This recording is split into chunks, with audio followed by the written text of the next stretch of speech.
I'm Jim Davidson, and this is Historically Speaking. Our guest today in the studio is Michael F. Dwyer, who's one of our society members and has been a frequent presenter on Historically Speaking. Michael's avocation, among many, is early American photos. Previously, Michael presented a program on 19th century, late 19th century, and early 20th century photos, particularly family photos. Today, Michael is going to explore the American family album as social history. Michael, welcome to today's program. Thank you, Jim.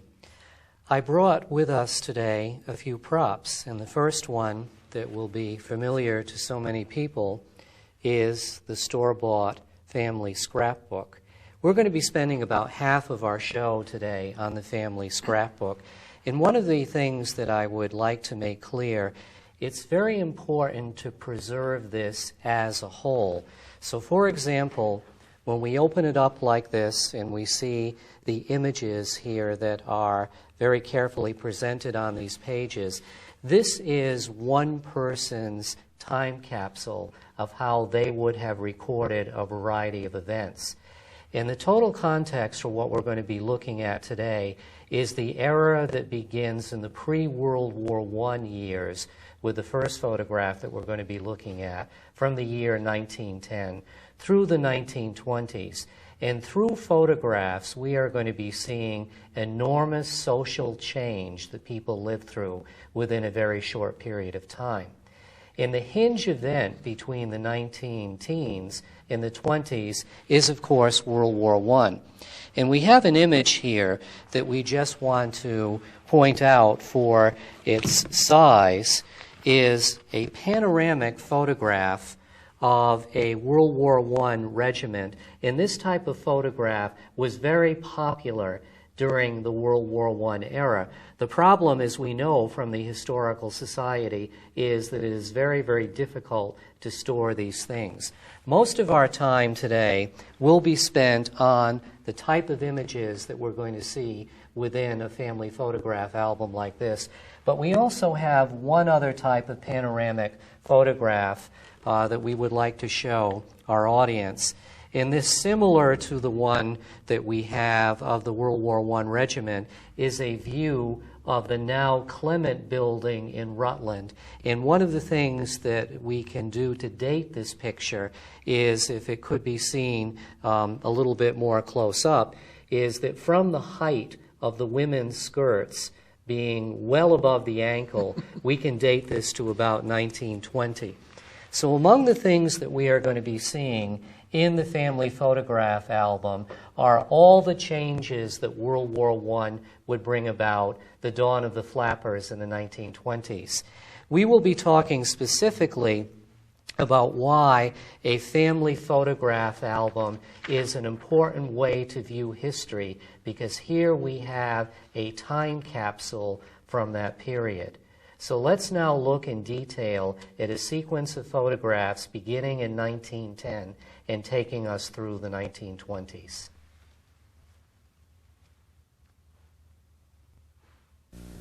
The first image that we are going to examine is a familiar one to many people.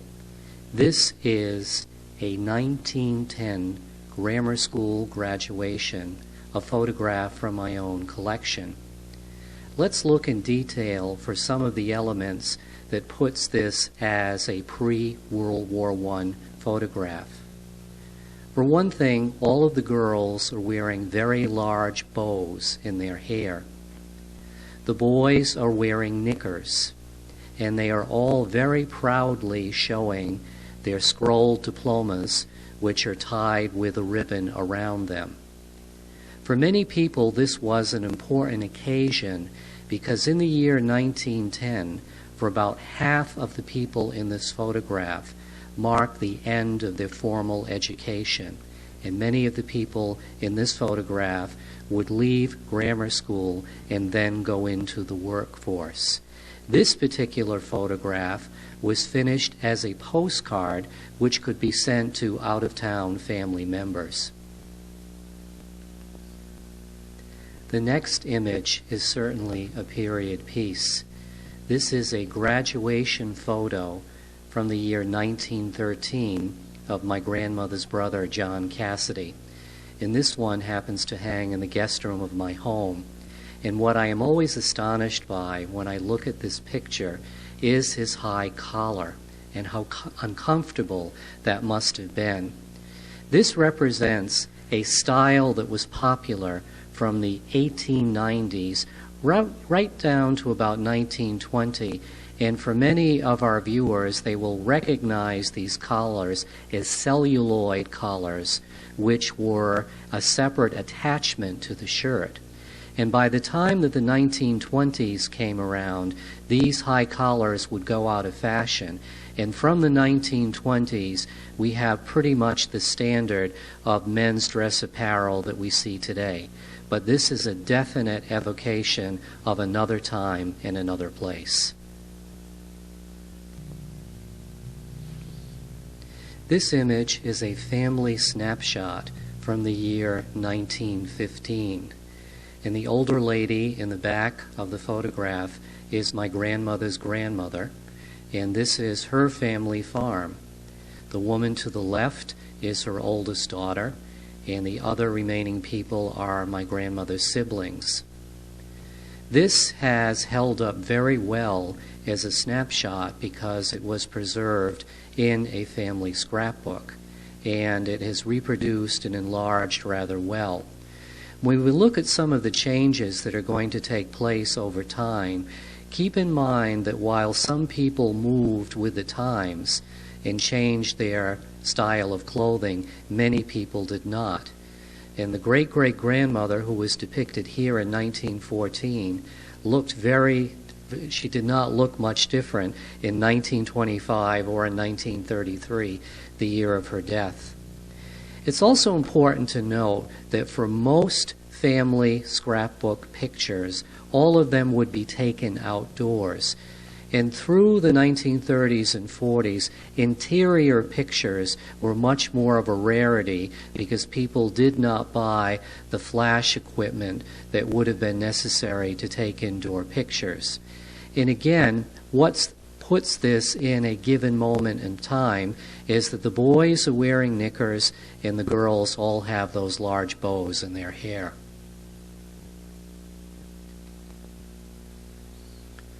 The defining event of this time period was World War I. And although the war began in Europe in the summer of 1914, from the sinking of the Lusitania in May of 1915, the war was an event that Americans followed quite closely in the news. When the United States declared war on Germany in April of 1917, this is an important major event that would play itself out in pictures. So as a result, there would be all sorts of occasions that would become photographic moments. This image is a studio picture of my grandfather's cousin, Frank Dwyer. This particular image was taken at boot camp in Camp Sheridan, Alabama. Unfortunately, shortly after this photograph was taken, this man, who was only 28 years old, died in the influenza epidemic. For many people, to commemorate their World War service, they would go to photographic studios and have formal portraits taken. And in some instances, there were special frames that were made to complete these photographs. And I suspect many people have seen images of World War I soldiers in patriotic frames that would be decorated with flags and festoons and other forms of military emblems. World War I is also the unseen background in this family photograph. My grandfather is the tall man at the center of the photograph. When the war broke out, and soon selective service registration followed, my grandfather's brother, at the top left, was drafted. And this brother had a funny feeling that he might not come back alive. So he organized his brother and sister to go to the portrait studio to have this portrait taken shortly before he left for boot camp at Camp Devens, Massachusetts. The date of this photograph is June of 1917. One of the things that shows part of a changing style, of course, is the collars are not the high collars that you would have seen earlier in the decade. My grandfather's brother Charlie, who was about 16 when this photograph was taken, he is seated at left. He is still wearing knickers. My grandfather's sister Mary, seated at the center of the photograph, is already showing signs of the raising of women's skirts. And there is some truth that women's clothing became somewhat simpler during the war years as a way of conserving cloth. So already by the World War I years, we see women's skirts well above the ankles, and it would be probably the most dramatic change in women's style that has ever been seen in modern times when we go from this image of what a woman would have looked like in 1917 to a flapper circa 1920. Going back to what I said was prophetic about this photograph, my uncle, who gathered the family for this photograph, was gassed in France. And this is the only image that we have of this family together before his premature death. Babies have always been a popular subject for trips to the portrait studio. Here is a person coincidentally named Michael F. Dwyer from the year 1918. And you wouldn't necessarily know from the photograph itself the year, because one of the things that is quite common about pictures of small babies from this time is that they are dressed in what we would call a unisex costume today. And during this World War I era, small babies would be dressed in dresses, and this is something that would change by the time we come to the 1920s. But very often we would see babies propped up in old-fashioned looking chairs, as we see here. Many living people today would have childhood photographs of themselves looking like this. This child happens to be my cousin Walt, who is now 91 years old, and he sent me this photograph of himself taken in the year 1919 with his little Dutch boy look. And one of the things that we are going to see more and more in photographs of the post-World War I period is that many people would start imitating Hollywood stars. And one of the most popular movies of this time period, circa 1920, was a movie called The Kid. And it looks like Walt could have easily been on the set of that movie in that year. Many people in this community also have many photographs that look like this one, which is a young girl in her first Holy Communion dress. And this occasion of vital importance to Catholics would be one that would be often photographed, as well as confirmation among the area various churches. And we're going to see how much social change would take place from this first communion photograph and when this girl grew up just a few years later. just 10 years after her first communion picture, this is what our subject looked like in the year 1928. And we see all the elements of a profound social style change. For one thing, her hair has been cut off. She's wearing the traditional 1920s bob. And the close-fitting hat that she's wearing is called a cloche, named after the French word for bell. The other thing about this photograph that will be familiar to many people in our audience, this is an example of the type of photograph that one would have taken in the 5 and 10, where you would sit in a booth, put your money in, and a series of photographs, perhaps 4 to 6, would appear in a strip. So this was probably taken just for fun or whimsy. This is a graduation photograph of my grandmother at the age of 17 in 1926, and she is every inch a flapper. And what I particularly like about this photograph is that it very clearly shows what a bob was. And I think my grandmother, besides being a little bit of a rebel at that time, probably liked this haircut because compared to what she had just a few years earlier, in which pounds of hair were piled on top of her head, this would have been much more comfortable and much easier to take care of. And if you were to see a full-length version of this photograph, you would see my grandmother clad in a loose-fitting garment that barely covered her knees. And when we think of how women looked during the World War I era, with skirts covering their practically down to their ankles, this was a profound social change that people experienced. Although this image is in very poor condition, it is nonetheless one for the textbooks, because here we have a tintype from about the year 1924. I'm reasonably sure of the year because the young girl who is at the left is still very much alive. And the interesting thing about this is that many textbooks on photography tell us that tintypes were long gone by the 1920s, but here we have a photograph that proves that to the contrary.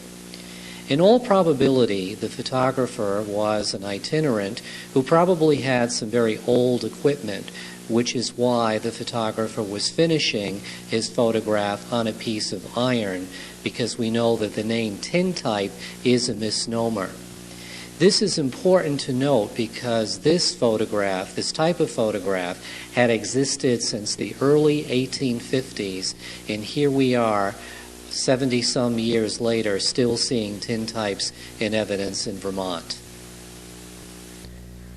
The following series of images all come from the family albums of the Brunel family, who donated them to the Rutland Historical Society. And what we see here, as I showed you in the introduction to this program, is a scrapbook that would have been purchased from a store, and the images would have been pasted therein, and usually with a silver-colored pen, many people would caption the images. And I think it's very important that we look at how this whole page was organized, because we get an idea of what the person's intent was and how they chose to represent a year in the life of this family. So at the left we have an image of the family home, and again this shows the importance of the role of porch in a family home. We have the grandmother standing in the back, and we have one of the grandchildren in his uniform as a telegraph messenger. Next to that, we have a picture of the mother hanging her clothes on a line. And one of the things that's so appealing about these family album images is that they do give us a real slice of life of what life was like at that time. They are very unposed for the most part and really give us a wonderful glimpse into the way that people lived, because we in fact don't have that many images of women hanging clothes on a line from the year 1918. In the right-hand corner of the photograph, we have Gladys holding one of the family pets.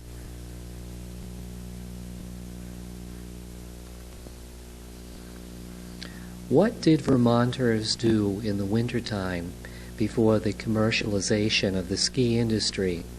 And here from the pages of this scrapbook, we can see what winter pastimes people did. We have 3 images, as you can see written here on the page of the scrapbook, from the year 1918 of people out snowshoeing. And this is, I think, an excellent example of what people at this time period did that would be a unique leisure time activity for people in this area.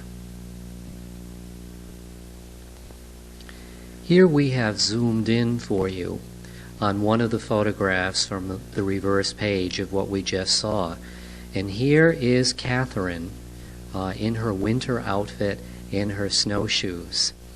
And I think the beauty of this particular snapshot is that it showed us that people of all ages did a variety of wintertime leisure activities.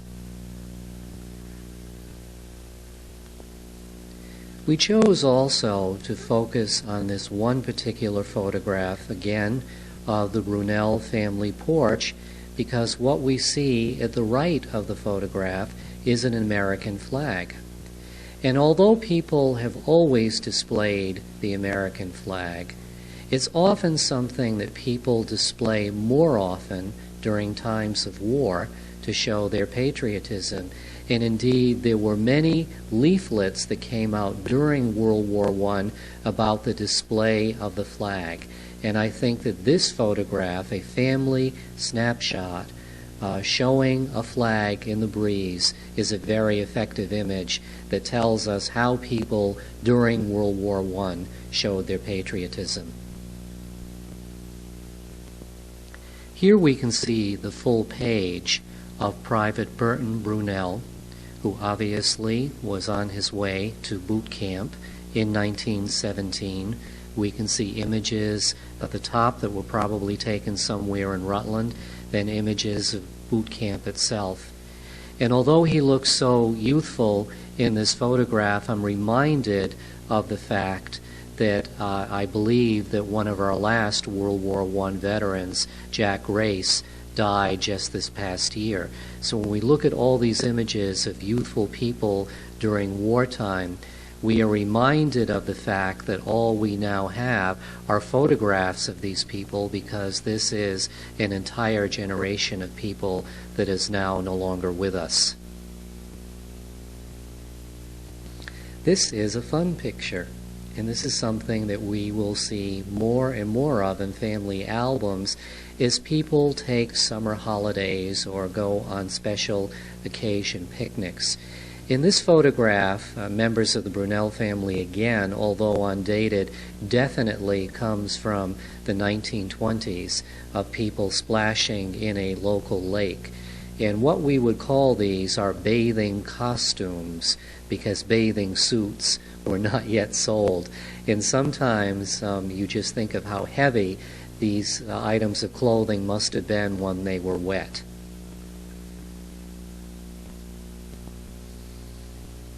In the next few images, we are going to take you on a detailed look at a summer excursion to Killington in the year 1919. And one of the wonderful things about a scrapbook, as opposed to just singleton photographs, is that we have captions here that put these events for us in the correct sequence and how we should be looking at them. So here we have a truck from the A.F. Ward Trucking Company of Rutland that would be running an excursion up to the summit of Killington. Now, when it comes to period trucks and automobiles, I am very much out of my element. So perhaps someone who is watching this program can tell us what the 2 cylinders are that we see beneath the cab of this truck. My guess is that they are gasoline tanks, but I'm sure someone with much more knowledge of automobiles than I have can do a better interpretation of this particular vehicle. We have the second picture in this sequence of the people who were in that truck on the Mendon Road, now at one of their first points of assembling in the outdoors. And I think it's interesting to put this photograph in a larger historical context, because in the early years of the 20th century we have the founding of the Boy Scouts, the Girl Scouts, and the outdoor life, hiking, fresh air, are something that are starting to be recommended for leisure time activities to be physically fit. What's something that I think puts this in time for us is how these people are dressed for this particular excursion. And there's still a certain amount of formality that we see in how people are dressed for this excursion. And a little bit later, we are going to be looking at some later images from the 1920s in which people are much more informally attired. If you look at the very top of the screen, thanks to the fact that this image is in a scrapbook, we can see the caption which reads Brewer's Farm. This is another wonderful picture, which we know is at the summit of Killington, as labeled in the scrapbook. And you can see that these people sitting on a rock are all having a wonderful time. You notice the number of women that are wearing sailor-type dresses. And we can see at the far left there is a man looking probably with a pair of binoculars. What a wonderful expedition this must have been. Here is a smaller group at the summit of these four women, two of whom, in fact, have taken off their hats for us to pose for this picture. You notice that none of them are exactly wearing hiking boots. And the woman who is on the far right has with her a Brownie camera, which is probably the type of camera that would have recorded all of these moments for us. One of the most dramatic changes in American culture by the 1920s is the impact of the automobile. When you think of how in the first decade of the 20th century how few people owned cars, and yet by the 1920s most families in the Rutland area owned a vehicle. And what we have here is an accident with the Brunel family car that took place on the 23rd of October 1921 at a railroad crossing. And of course we have many photographs of automobiles from this time period, but we don't have that many photographs of accidents, as we can see here. And this event was worthy enough to have merited a series of photographs in the Brunel family album. Here we have a photograph of the scene of the accident at the railroad crossing. We can see some kind of debris to the right of the photograph, but most unique to the photograph is the sign, which reads, "Railroad Crossing, look out for the cars." This is a different car and a different number plate, but here we have mud season circa 1922. And even though this is a 1922 photograph, I think we could easily substitute the vehicle at any other time in later Vermont history. And this is one car that is definitely mired in the mud, and they would probably have to get a team to pull them out. This picture from about 1925 does stand out in the collection because it is an indoor picture taken with a flash, as you can see from the left-hand side of the photograph. And it's unusual, as we said before, to find an interior picture. Here we have the parlor piano. And this photograph is a good blend of the old and the new, because the piano undoubtedly dates to the early years of the century with the doily covering that you can see on the top and the pictures that would be on the family piano.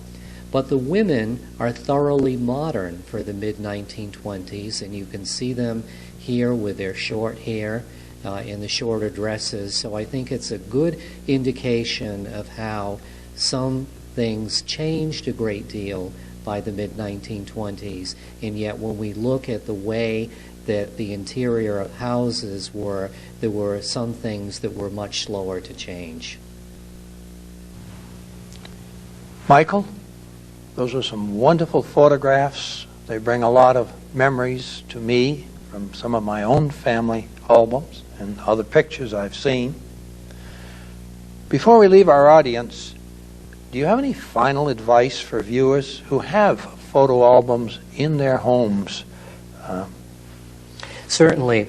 Well, for one thing, this is the type of thing that many of us have in our homes, and sometimes we fail to see the historical significance of it. One of the things that we gain very valuable insight in the Brunel family albums is the fact that they labeled their pictures. So if nothing else, a piece of information that we want viewers to take away from this show is to please label the images. And of course, the purpose of a historical society is to preserve history. The album that I am holding in my hand is something that would have been thrown away if I hadn't saved it from the dustbin. So certainly, even if people don't know who people are in family photographs, the Rutland Historical Society is always a very willing repository of ephemera, such as photograph albums like this. Pictures are certainly one of the riches of our collections, and I don't know, remember who said it, but a picture's worth 1,000 words, so we can, in one picture, certainly preserve so much from what life was like at another time. This is also a good opportunity for us to point out to our audience our society website, which they should check out the mystery photo that we have, because the mystery photo is a World War II era person. This will be a good opportunity to connect this show to our website, and also a prelude of things to come. The next excursion that we are going to embark upon using family photographs is the World War II era. And that's something that people have a lot of photographs, a lot of ephemera from the World War II era, and I think it's significant that we take a look at that in the year that marks the 60th anniversary of the close of World War II.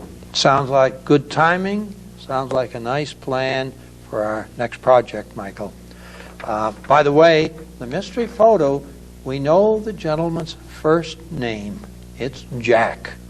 We just don't know his last name. And we have a sampling on the website of his handwriting. So if you have any idea that it might be someone you know, we may be able to compare the handwriting to confirm that our Jack is your Jack. We'd like to thank everyone for watching Historically Speaking. We hope to see you again in the very near future. And till then, take a look at our website and take a look at our mystery photo. Thanks for watching Historically Speaking.